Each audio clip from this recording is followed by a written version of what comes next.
Happy International Women's Day. My name is Jean Codin. I am the Associate Editor of Grow Opportunity magazine. Today, we are joined with women leaders in the Canadian cannabis space to talk about an important issue, diversity and inclusivity within the industry. They are here to share their business expertise as well as their personal experiences navigating the legal market. So let's get started with our panelists introducing themselves. Hi, my name is Ashley Athil, and I am the CEO and co-founder of Harvester Cannabis. We are a federally licensed craft cultivation facility in Canada. Our focus is always to cultivate quality flowers from the skilled hands of artisan breeders and to be supplied to the Canadian market. I hold a degree in business, commercial cultivation, and quality control, and I've had about 10 years of experience in the cannabis industry. My focus will always be on providing top quality cannabis to the market while advocating for a level playing field for women and the BIPOC community. Antoinette, let's go to you next. Hi guys, I'm really happy to be here, especially for International Women's Day. I'm Antoinette Gomez, the founder of Pleasure Peaks, a cannabinoid-based sexual health company. I've been doing that for the past 8 years in this industry and very happy to be here. I also own the Green Rush program, which is a cannabis business accelerator to help people build their own compliant legal cannabis businesses globally. And I also have a cannabis jewelry company, which is Acapulco Gold Co., where we pay cannabis-inspired jewelry with BIPOC goldsmiths. And yeah, always looking to make this industry a lot more inclusive for women and minorities always. And of course, we have Vivian. Hi everyone, my name is Vivian Wilson, the founder of Greenport. Greenport is a federally and provincially licensed cannabis company founded by myself. We're federally licensed. We're federally licensed over the last 2 years now to sell medical cannabis, as well as provincially licensed to sell retail cannabis within the province of Ontario.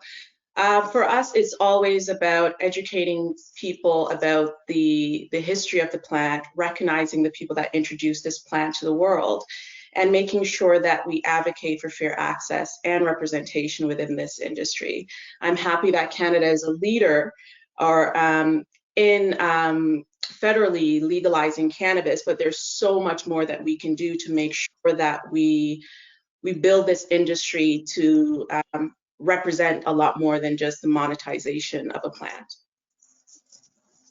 There's going to be so much we want to talk about, so let's get started. Thank you everyone, first of all, for being here. I'm so excited.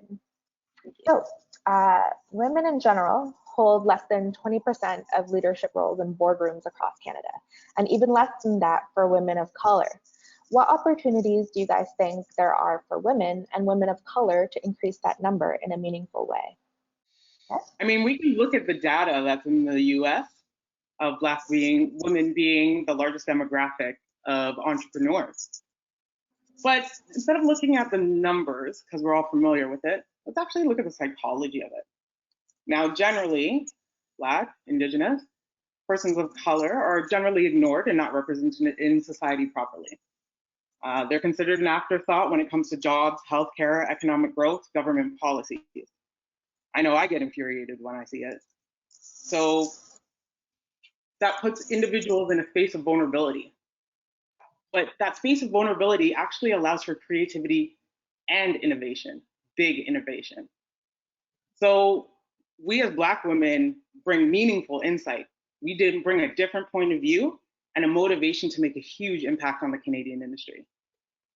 And the actual buying power of Black women, yes, in the US, but yes, in the Canadian space, is huge. So that's why I think that we can impact this industry in a very meaningful way. I would say that there are many opportunities for women in general and women of color more specifically. And I think that really starts with us supporting each other. And that's why I really appreciate this panel and the fact that I have these other entrepreneurs here, Ashley and Antoinette, who I already met before. And really, I had to meet them by seeking them out. And I think it starts there with you actually seeking out people within the industry and finding out how they're navigating the industry and just learning from their experiences and picking up from there and continuing the torch, or carrying the torch, I would say, and just being supportive of each other as we try to navigate our different areas. I think that's a huge way to begin. And then I would say just making sure that you understand the industry well, you know the industry better than even the people that are the ones developing the regulations. Like, I know I've been through that with the retail as well as the provincial licensing process, where I had to challenge them on the regulations as they are written, and making sure that they are that I'm not being deterred or I'm not being slowed down because of their interpretation of the regulations versus what is actually written. And I would say that, you know, we have a huge buying power and a huge opportunity right now to shift the narrative and to create a narrative of inclusion and representation, because that goes so much further than the narrative that we're so used to in this industry and others, that leadership roles or founders of an organization have to look a particular way, or they need to represent a very small demographic. And for us, and I think for this industry more specifically, I think there's a huge opportunity to bring in so much, especially when we're looking at this plant that itself started outside of this country, that has such a rich history for people of color across the globe. And I think that it's important that we show it its due respect, and making sure that those people are also at those decision-making tables, and women are at these decision-making tables, and clearly representing this plant and this industry in a fair and accurate way. Antoinette, I want to throw this next question to you. All of your brands are anchored in your cultural identity. So do you think there are business advantages and disadvantages to building a brand and a brand identity based on cultural representation?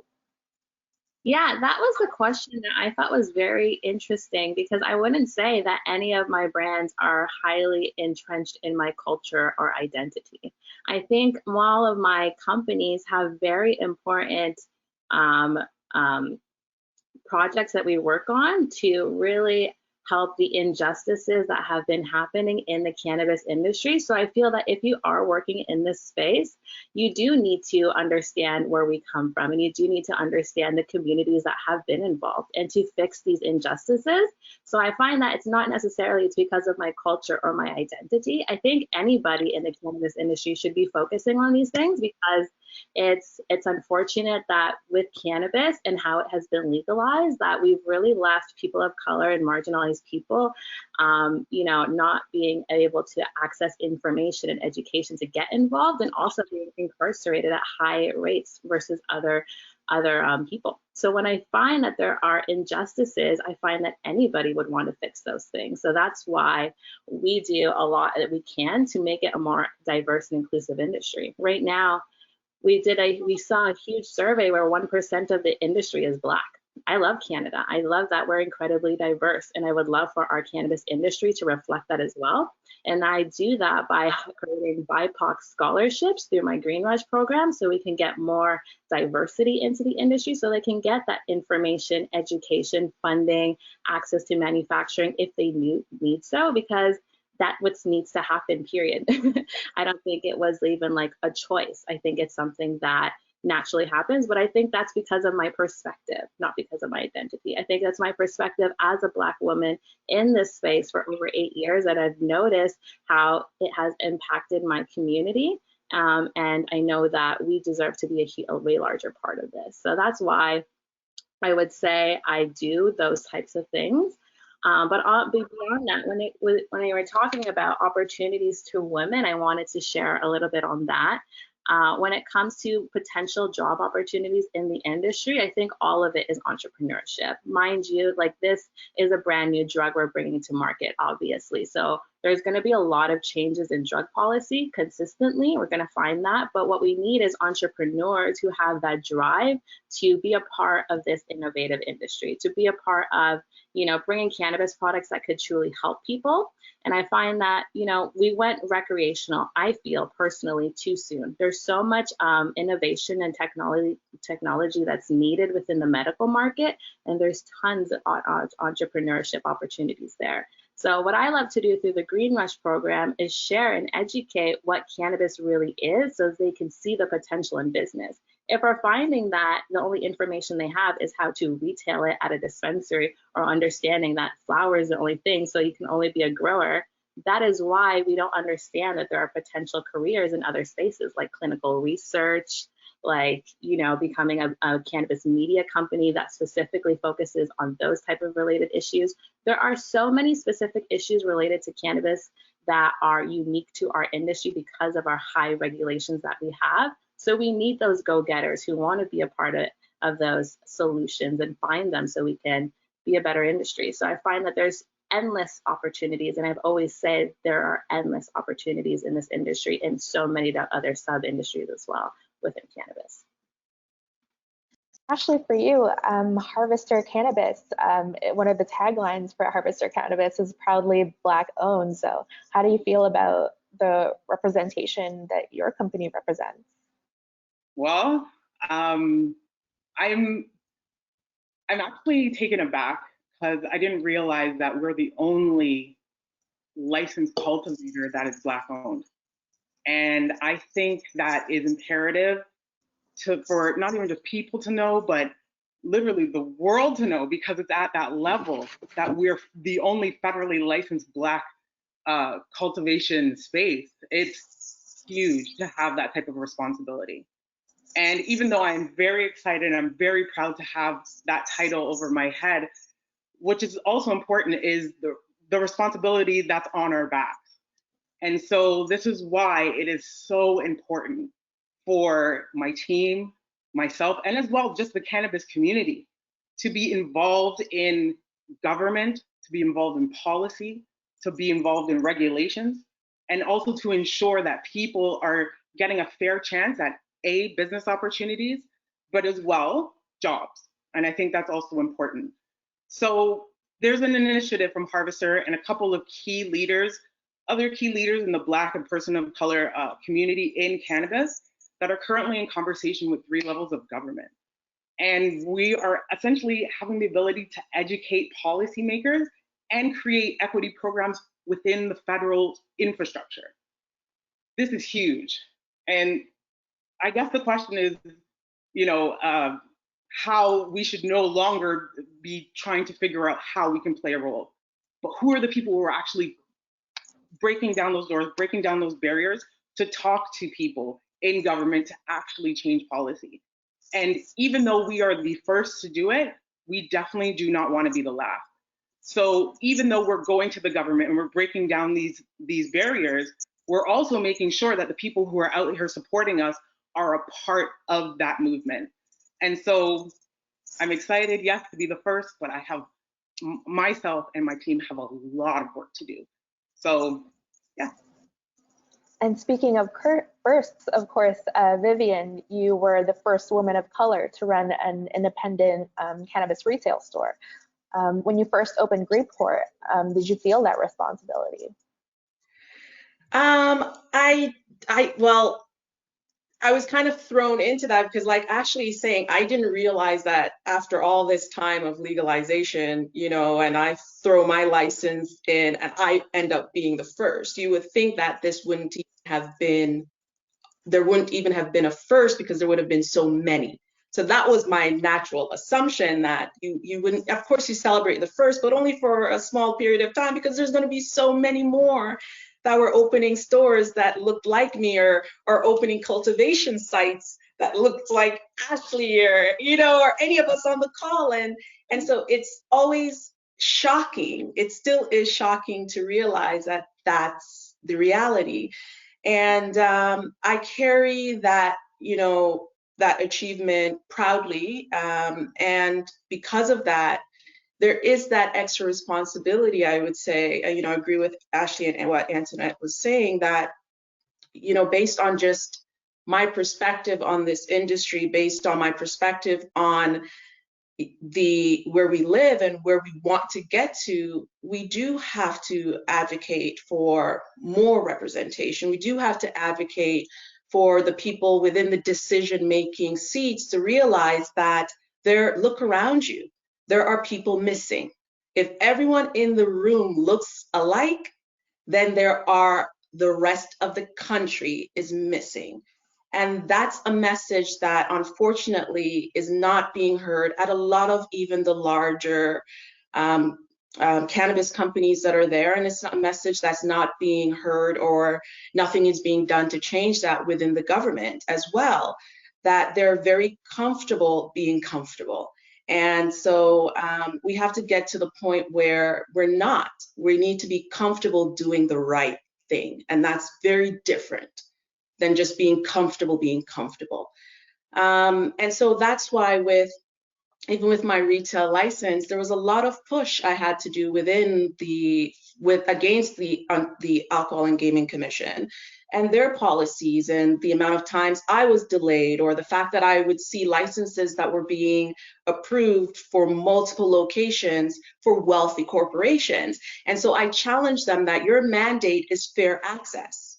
That's one of your mandate. That was what Doug Ford promised when he was setting up this provincial regulatory framework, is that the Alcohol and Gaming Commission would provide us with fair access. What does that mean then if most of the retailers out there are all run by wealthy corporations, all run by people who look the same? That's not fair, and that does not provide us with enough access. And so when those decision makers and those key players are at these seats and they're not taking the torch and they're not making these decisions to allow for fair access and representation, then fortunately, or at sometimes unfortunately, that falls on our shoulders to do that.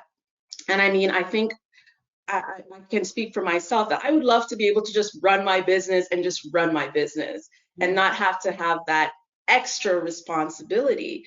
But because of who I am, and because of the world that I want to live in, and because it's the right thing to do, I'm happy to take on that extra responsibility. And I get so much support from the communities that I'm in, from general people who want to see that difference, who want to see that change. They actually encourage me to keep going, because there's many times where I'm like, oh, this is just too much. There's just too much that behind the scenes work that I'm actually doing beyond just running a retail business.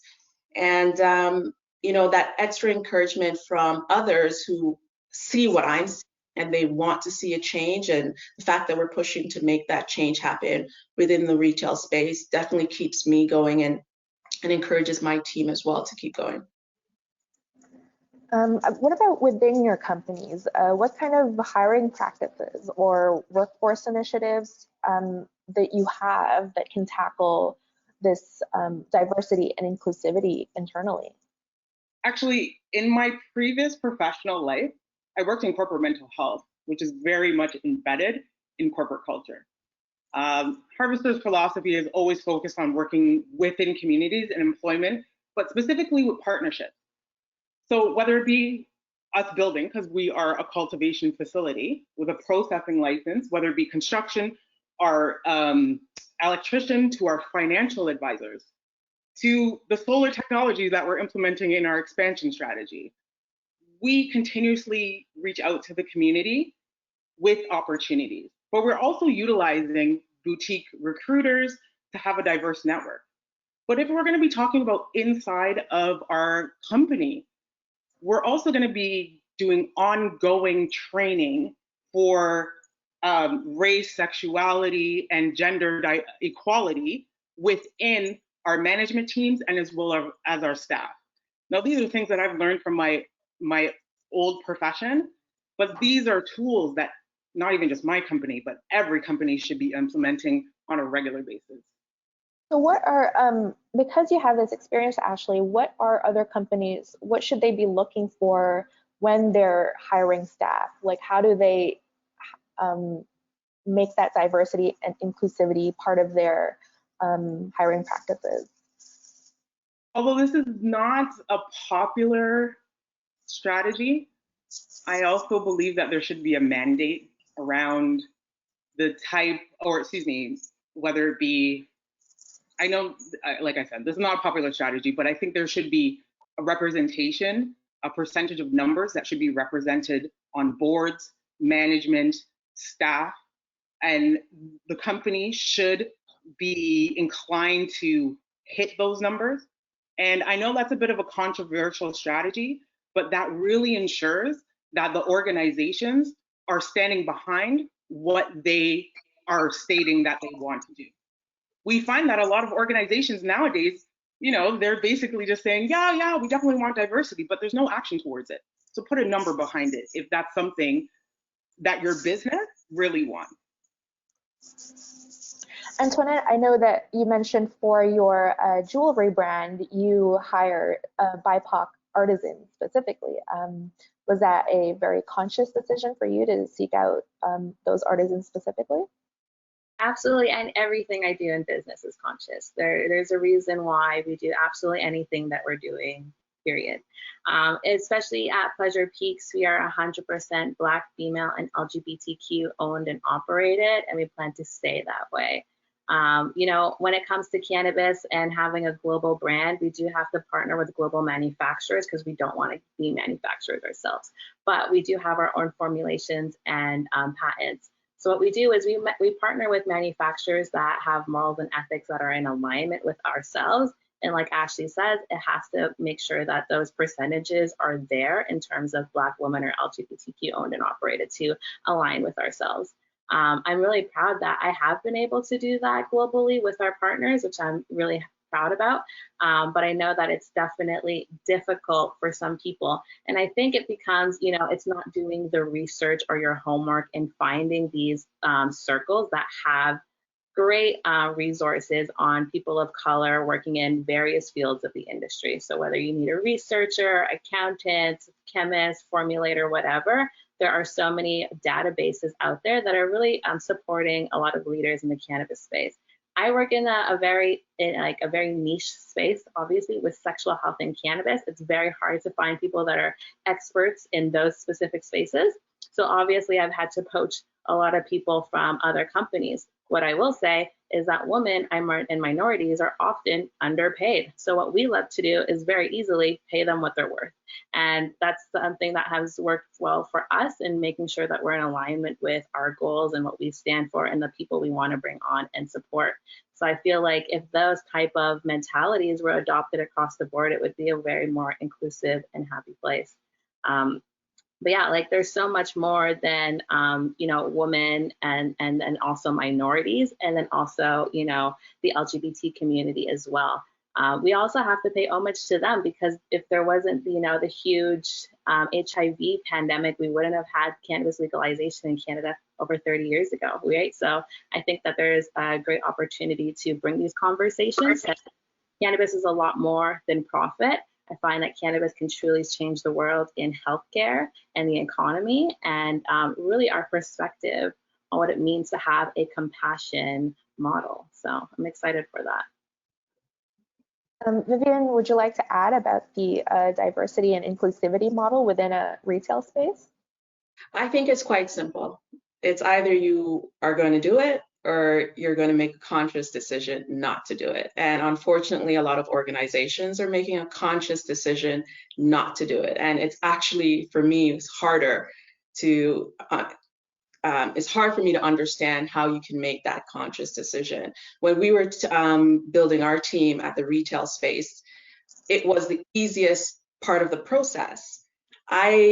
People just randomly would come up and say, we want to be a part of this. They wanted to be a part of this change as well. They saw the message, they saw what we were about, and I was shocked that that was the easiest part of the entire process.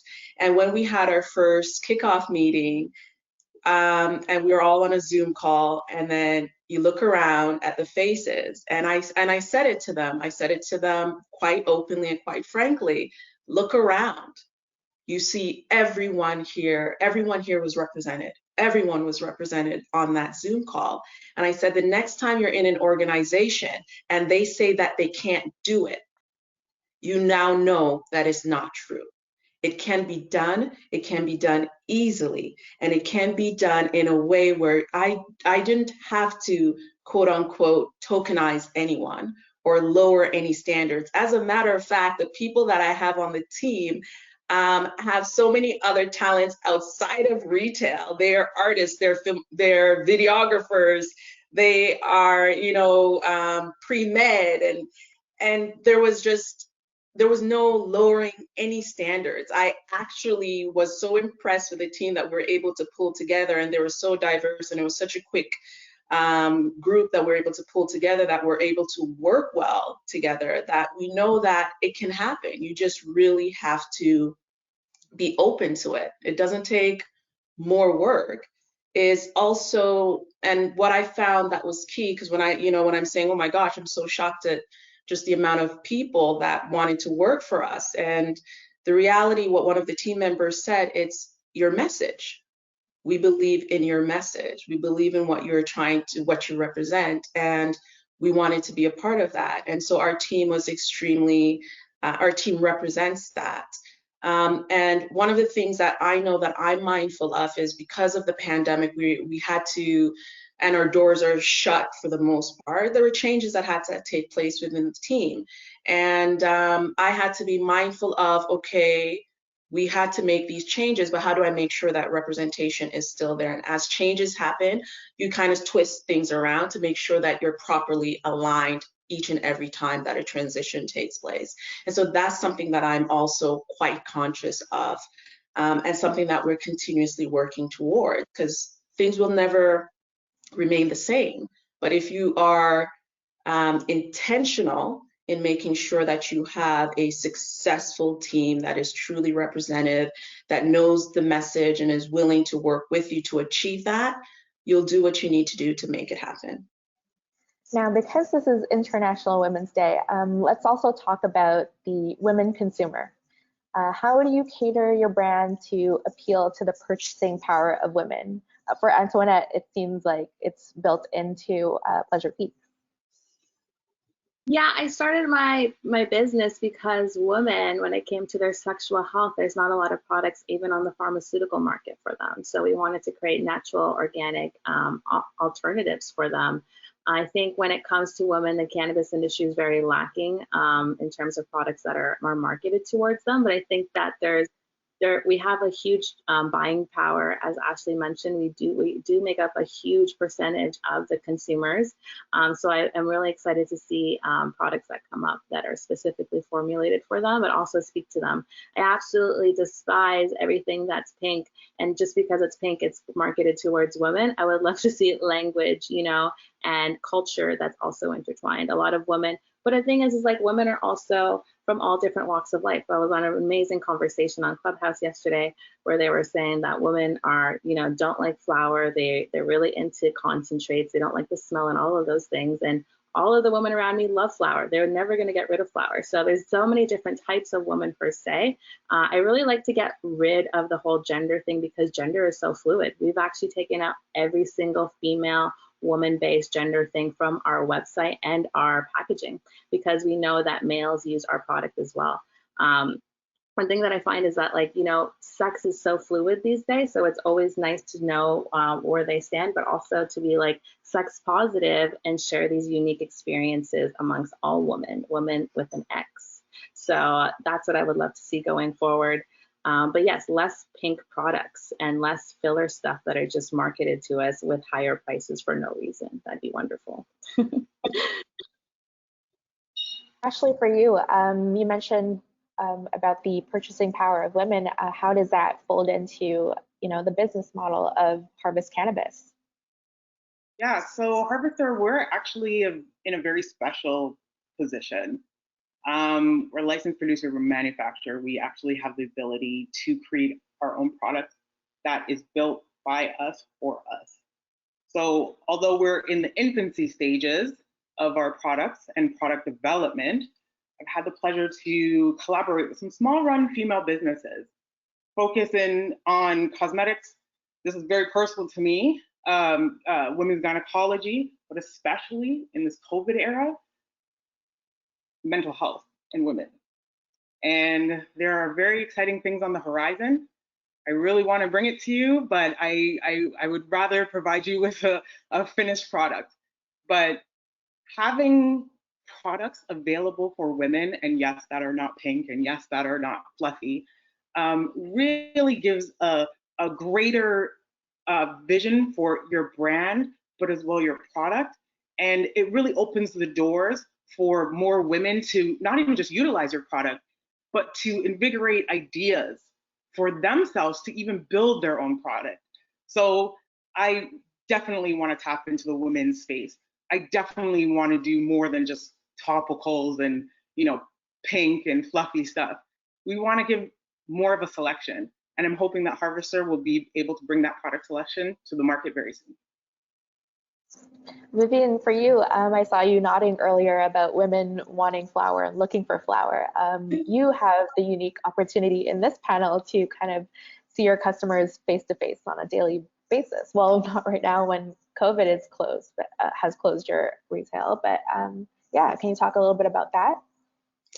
Well, I just by the people coming in the store, you can see that what Antoinette was saying was just that information that they were sharing about what that women only want particular product is so far from the truth. Is so far from what I see every day and the type of conversations that I have with the women that come into the store.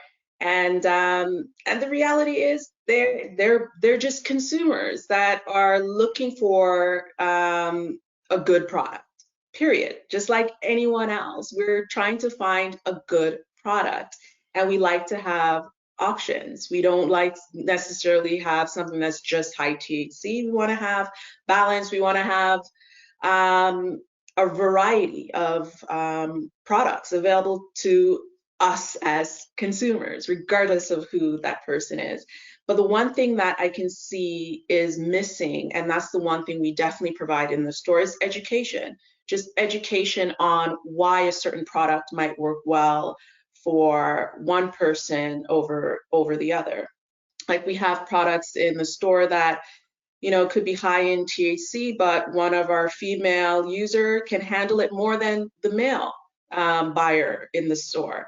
And that could just be because of the, you know, the biological makeup of one individual over the next. And so we offer that that type of education, and we've partnered with a company called Lobo Genetics, and they actually allow people to test to see how they react to the cannabinoids within the cannabis plant. And so that's one of the areas that I think we definitely need to improve on, and that's just general education about this plant, how it works with our bodies, whether it may be sexual, mental health, or just general everyday use. And that's an area that we definitely need to continue to build, and we'll continue to have workshops and programs at our store that cater to all the demographics of the people that shop in our store, to make sure that we're offering them that education, we're offering them the type of options that they're looking for. Ashley, I want to go back to you because earlier you talked about that the idea of talking about what the role of the industry is in moving forward with legalization and moving forward from our previous prohibition laws. And it's no longer a question of what our role is to play.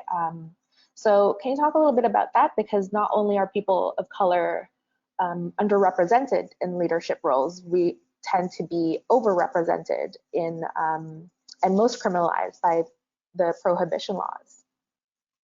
So with the legalization of cannabis, it should not take 4+ years for a bill to be passed to eliminate any cannabis charges.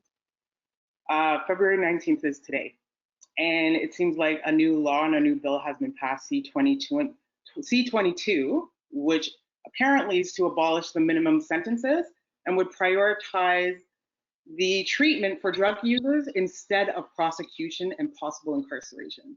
Now, it's late, we know that, we know it's not perfect. And this bill needs to still be unpacked. I'm sure there's going to be a lot of opinion and comments about it. But we're going in the right direction. People are being heard. And even though there needs to be drastic change, this is huge worldwide.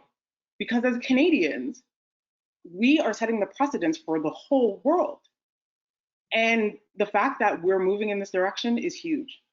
So just as I mentioned before, like, yes, we're working with government right now to see if there are ways that we can implement more people on the business side to bring them into the space.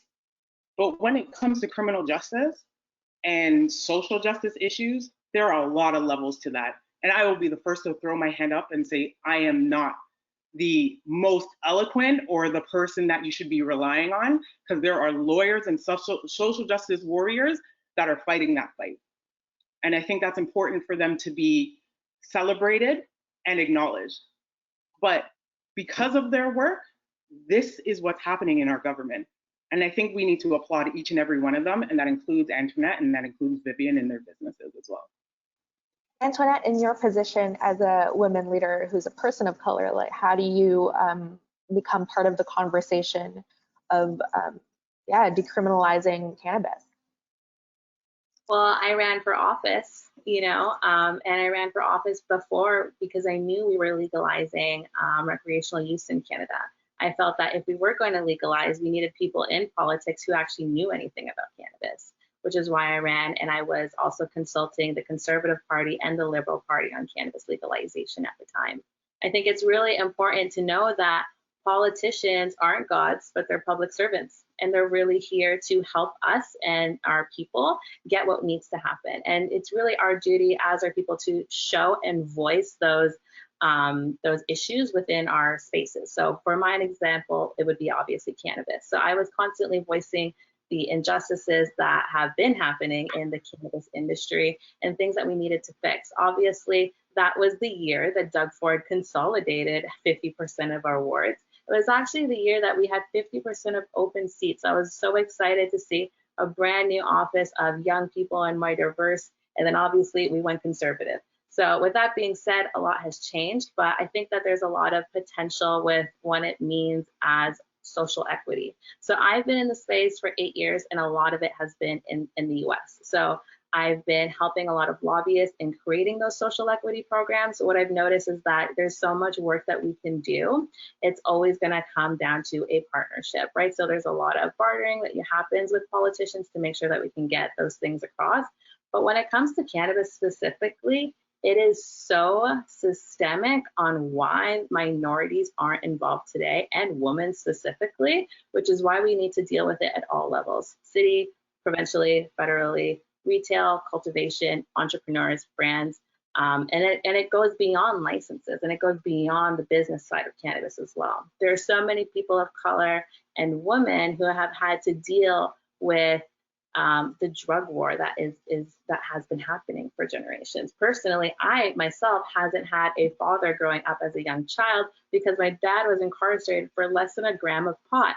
This is absolutely ridiculous. And these things are common within the Black community, but these also fall on the hands of women, these single families that are now taking this time because of the injustices of the drug war. So with that being said, there's so much that needs to happen and rebranding what has been done. So I would love to see social equity not only be in business and licensing and hiring, but also in healthcare and mental health and creating spaces for healing as well, and education. When I was involved pre-legalization in the legacy market, I found out that there was a ton of patients that were living it every day in pain. And I find that that is still the today's conversation. A lot of medical patients are going to recreational spaces because medical products are way too expensive and they're just so hard to access. So there's so much that needs to happen in terms of that social equity space.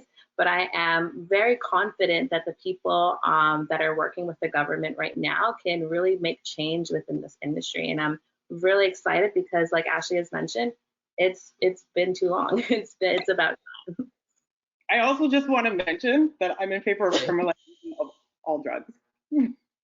For Vivian, Greenport has been very vocal on this front as well. How do you feel about it? And from the community perspective that Greenport builds? I think, like we've all been saying in some way or the other, is that it's really important that the decision-making seats are representative. If you have people within decision-making positions that don't actually represent us, at the end of the day, regardless of how much data that there is out there, how much research that there is, how many lawyers are pushing, how many advocates are pushing, if you're not at that decision-making seat when they're signing that final bill in, when they're drawing up those regulations, all of those things could get lost in translation or lost, period. And that's essentially what happened even with coming up with the cannabis bill, because there was a huge push for a lot of the social and equitable injustices to be rectified prior to having the rec market out, or prior to having this type of industry develop, that we needed to remediate some of the damages that was done prior. But that never happened. And a huge part of that, I believe, is because the decision makers weren't the ones impacted by the war on drugs. So their lens on the industry is dramatically different than our lens on this industry. For them, a lot of it is about monetization and becoming the biggest and largest company on the stock market, regardless of how many billions they've lost in the process, or how many people they lay off in the process, or the amount of product that we have that nobody wants to buy in the process. You know, so it's just that at the tail end of it, if you aren't making these decisions consciously to actually create a change within the industry, and you're just signing on that dotted line just to monetize, then this is what's going to happen, regardless of what we say, regardless of what we do. And that's why we're pushing for decision makers to actually be representative. When I'm on a panel for the behind the scenes work that we're doing, and I see things that are happening that, you know, really are appalling to me, that I'm on a panel with other executives, and a lot of things that I'm seeing that's appalling goes over their heads, or it's just not important because it's not part of that bottom line, right? And so for me, I raise it. I raise it to the president of whichever government organization it is, through highlighting it to them that this is appalling, this is neglectful, this is an injustice that you are continuing to perpetuate, and how do we work together to make sure that this changes?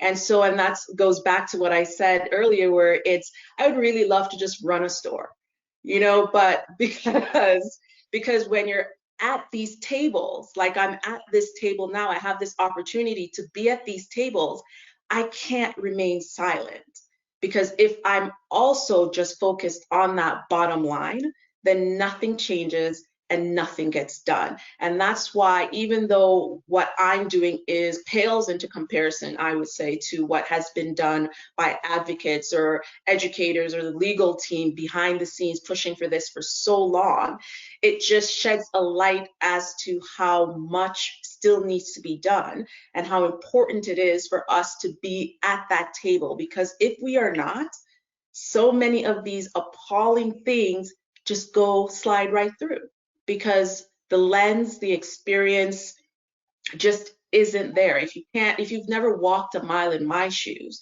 you will never know what my experience is unless you actually take a moment to think about it from a human perspective. And if you're not thinking about it from a human perspective, but just from a dollars and cents perspective, you lose sight of everything.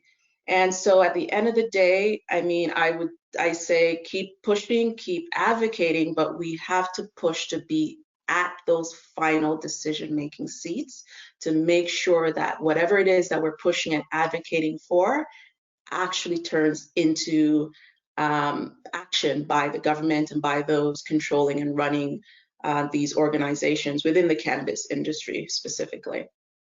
Now, because we're a business-to-business magazine, I want to ask you guys for some business advice. So all of you are entrepreneurs. I wanted to ask you guys, does entrepreneurship and innovation have a greater potential for women to make their mark in the industry? Like, is that a better entryway for women in the industry? Ashley, I'll start with you. I personally believe that entrepreneurship is a great way for women to enter this industry. We're talking about persons of color, or specifically Black women, as I mentioned in one of the earlier questions. Because of the spaces that we currently live in, a very suppressed space, it actually kind of creates that innovation, the need to think outside of the box. And that isn't just because, oh, we have a new idea, it's because of we have to survive. And being in that space allows for more ideas, more innovation of products, different services, companies to be birthed. And so I think that is a great laneway. But this is not to totally besmirch, the individuals who want to look for a job or want to look to work in management or even in the garden. I think it's either way, it's a great pathway. But the individual has to be aware of what they want and where their niche is. So I encourage every woman, not even just to dive, or person of color, Black women, Indigenous, LGBTQA, to dive into this space with both feet. Go to the conferences, learn, build a network, and you'll find your niche. And whether that be through entrepreneurship, bring your best ideas forward. Antoinette, how about you? Do you think that entrepreneurship is the best entryway for women in the industry? I think that entrepreneurship is amazing for those that consider themselves entrepreneurs. Obviously, like not all women are entrepreneurs. Some of them, love the security of having a job, right? Being an entrepreneur in this is ridiculous. It's like driving a unicycle on fire in another planet. This industry is constantly changing drug policy. It's a very volatile, high risk industry. It's the hardest industry to work in. It's almost regulated more than nuclear waste at this point, right? So I find that if you are an entrepreneur and you are a woman and you feel like you can take on that type of role in that business, run with it 1,000%. I think that we're highlighting women for like the smallest things just because there's so few women in this space. So go for it 1,000%. But I don't think, entrepreneurship is the only way that women can be involved. I think that we need people in all spaces, right? There's only one CEO in one company and thousands of jobs under one CEO. So I find that, bring your expertise to the market. What I love to show people, what I love to do is to inspire people to see their potential within our industry. Because people think that, oh, I don't know anything about cannabis. I don't know what THC is. I don't know what CBD is. I can't work in cannabis. Girl, you know how to do clinical research, like you know how to do chartered accounting, like you know how to do all of these other things, whatever have you, within your past career experiences, that we can utilize those experiences in cannabis. And we need to 1,000%. So I would love to see a lot of people use their amazing skills. Like I've seen such great transfers from Bay Street to cannabis, from pharmaceuticals to cannabis, which has been wonderful. And some of them have, started off as jobs and then got so inspired because there's so much work that needs to be done in this industry that they then start their own businesses after they understand how crazy this industry really is. What about you, Vivian? What is your advice or what is your insight on women and entering this industry? I think it's an amazing industry to be a part of. It's exciting to be a part of an industry that's taking flight in our generation.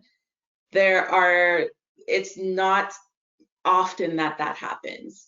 And so if you want to take on that risk of riding this unicycle on a planet on fire, I don't even know how that's even possible. But no, what Antoinette says, that imagery is just dead on.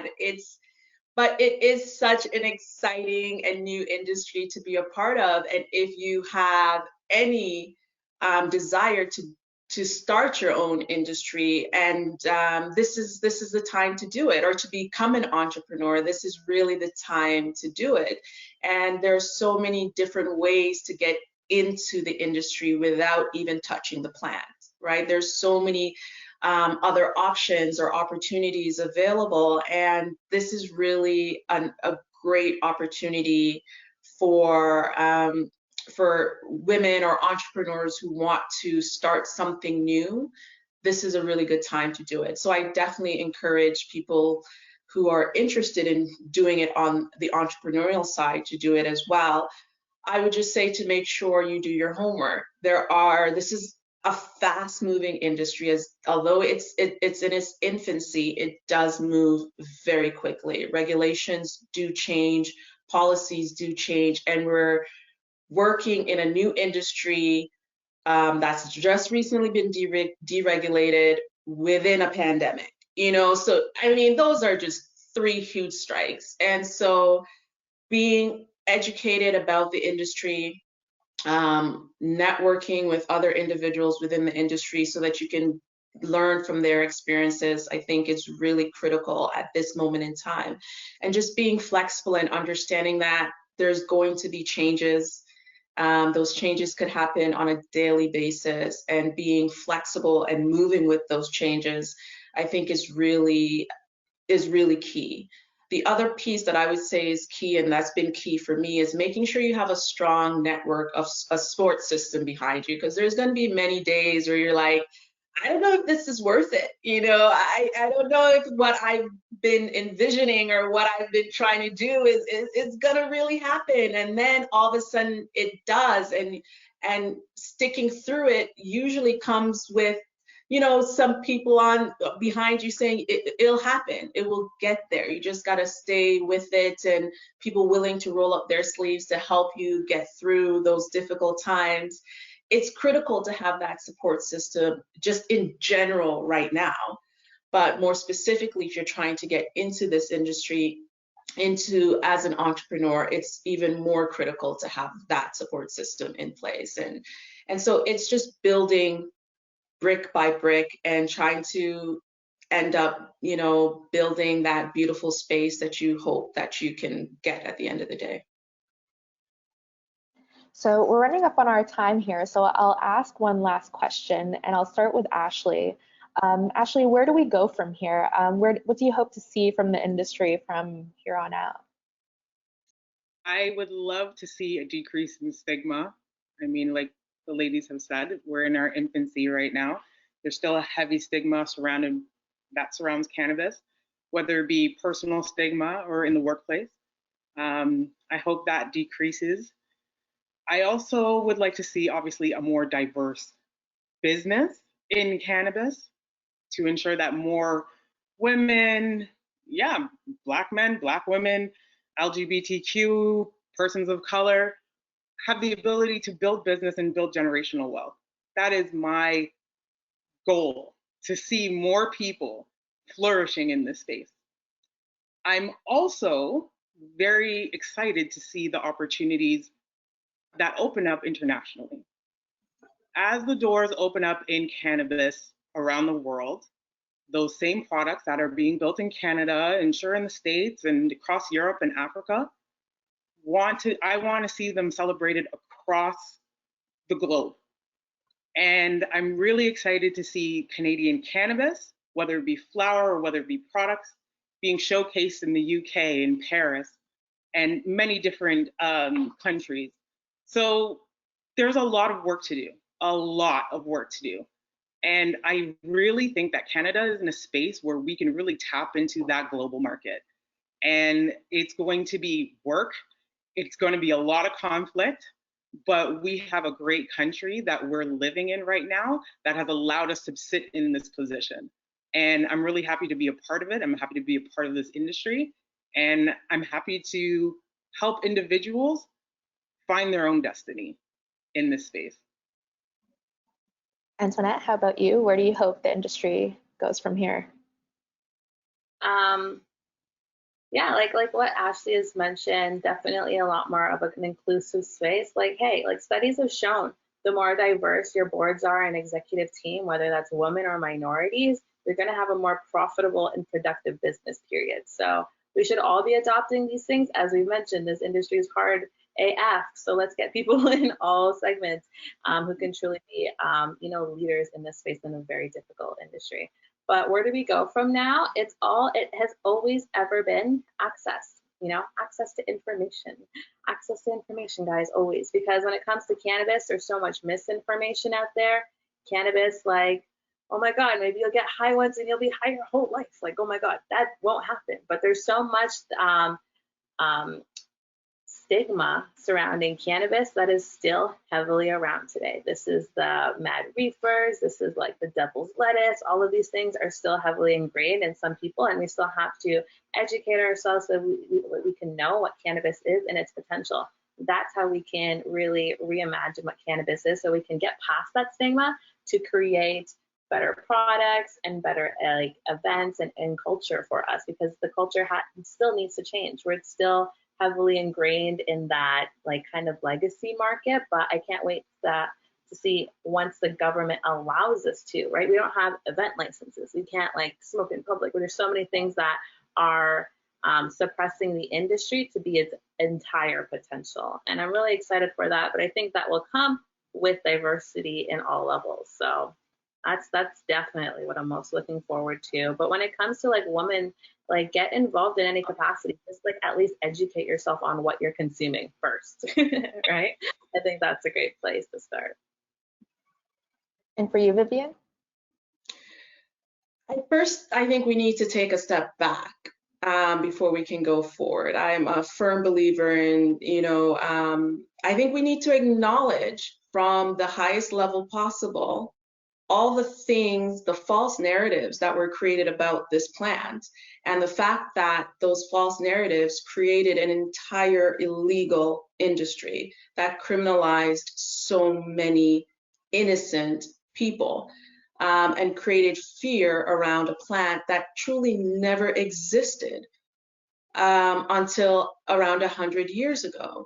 And I think it has to start from there. There's too much reliance on people like us to try to spread that education and knowledge and to try to destigmatize a plant that we never even stigmatized. It wasn't us that started this false narrative. This narrative started, and we're seeing the consequences of it. And until we actually take a step back and have some serious acknowledgement and then some reprieve, or I would say I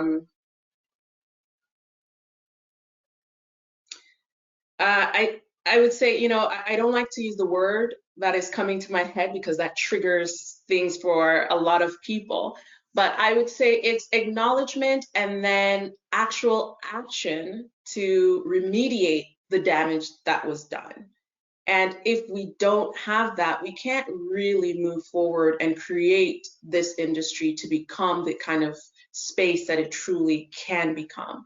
Because because based on the way that it is being positioned, it's truly being positioned for a very select few people to monetize from this plant.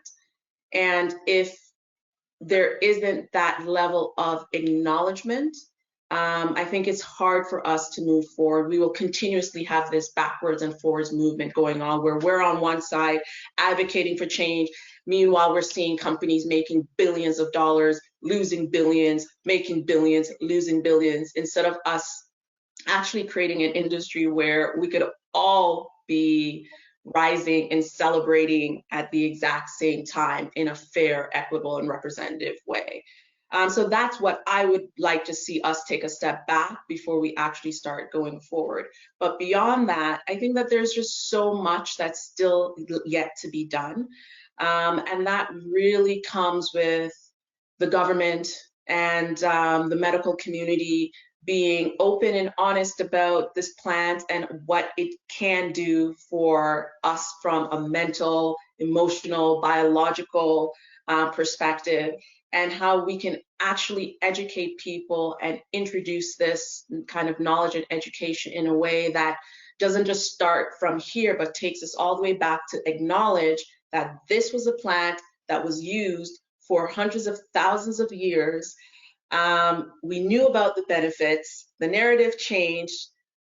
Even when the medical community was doing research and finding how this plant could benefit us, policies were in place that was incarcerating those researchers.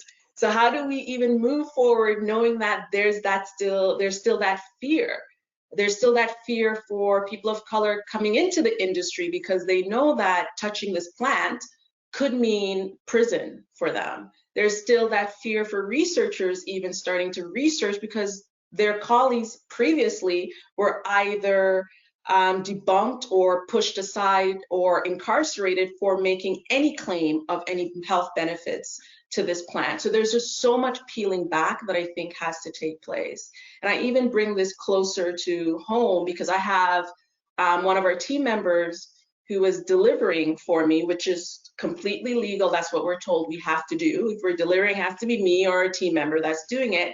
And he's a Black individual male who grew up in Jane and Finch.